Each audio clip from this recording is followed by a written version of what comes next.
Hello, friends, and welcome to Pathologic Volume 7, Episode 25. We have something called a Russian loop today, which is one that is new to me, and we will figure out how it works together as we take a look at the rules. In Russian loop, we will draw a non-intersecting loop through the centers of all cells. So this is a full loop genre. We're going to be touching every single cell with our resulting loop, and the loop can only go horizontally and vertically. No intersections or forks allowed on our path. A dot is given between every pair of horizontally adjacent cells where the loop turns in both or travels straight in both.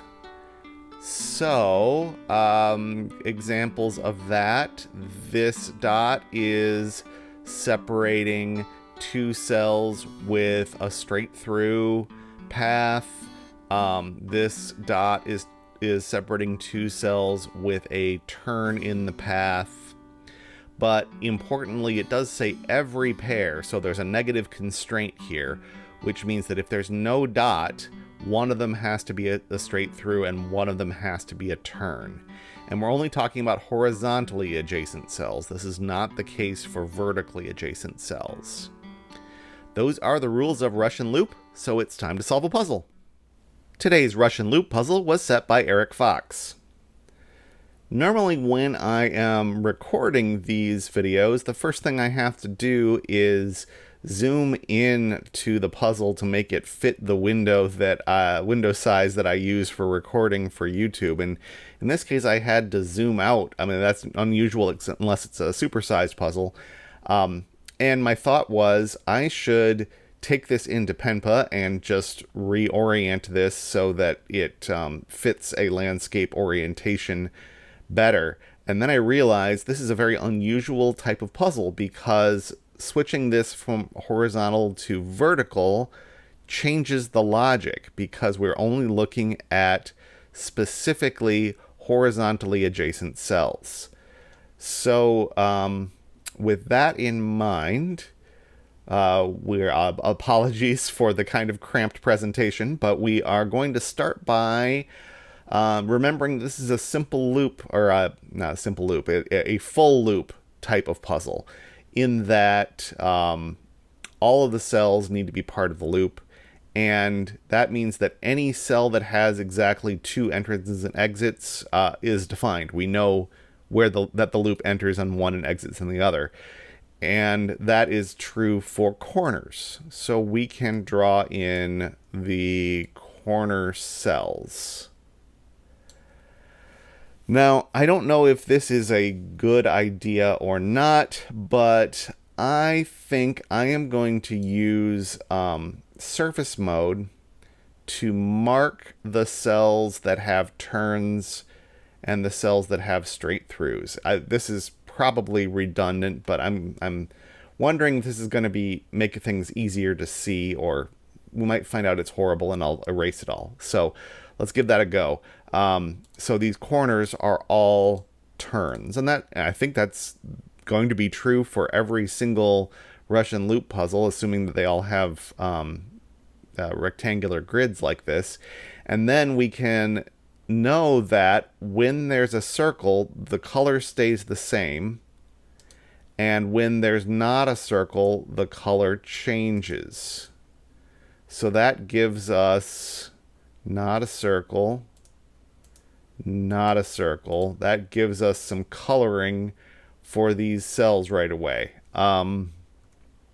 Probably unnecessary, but I'm liking the sound of this for the moment. So green means straight through. So we've entered and we have to go straight through on all of those. Orange means turn. Orange means turn. Down here, green means straight through. Orange means turn.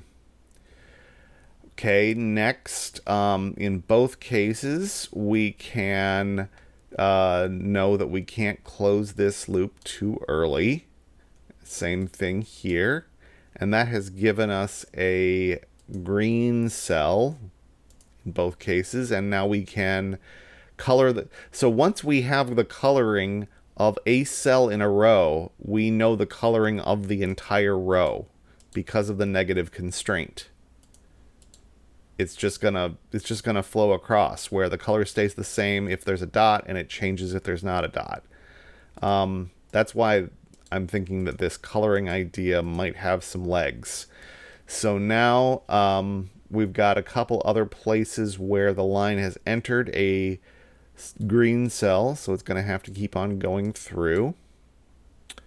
If it enters an orange cell, it has to turn. In this case, we know which direction it turns, and it keeps on going through the green. And it's got to turn again. It can't go north. It's got to go south. This one's got to turn east. Down here, we have a forced turn here. A corner. Even if it wasn't colored, we would know how that works. And then we go straight through the green, and then we turn on orange. We don't want to close the loop early here, so that goes straight through, which gives us a green cell and colors that whole row. Like so, and a couple more lines that have entered green, so they have to keep on going through. Another corner has presented itself there. This one needs to turn. It can't go right, so we've done that. Up here, we've got a corner that is formed here, so we've got to draw that in, which makes that orange, which tells us how that whole row goes. And now we've got some green cells. We've got to go straight through in all three of these cases. We've got to turn on this orange. These both have to be turns, and it's clear how that works. Now there's probably some loops we need to prevent from turning early. Nope, I think we need to graduate to some new thinking now. Okay, down here, I think we can probably do a similar thing up here. This is the first one I saw, though. We've got all these dots, which means these are all the same color. If that color is green, then what would happen would be this would keep going. This cell would be green, but couldn't be vertical because it would hit this, and can't be horizontal because it would hit that. So this is not green. This is orange, as are all of these, making that green over there. So we can go straight through on the greens and turn on the orange, which has to turn, gives us a corner and another corner. That's probably something that we will see again, but here we've formed another corner, which gives us an orange, orange, green, green, green, orange, orange. We got to turn on the orange.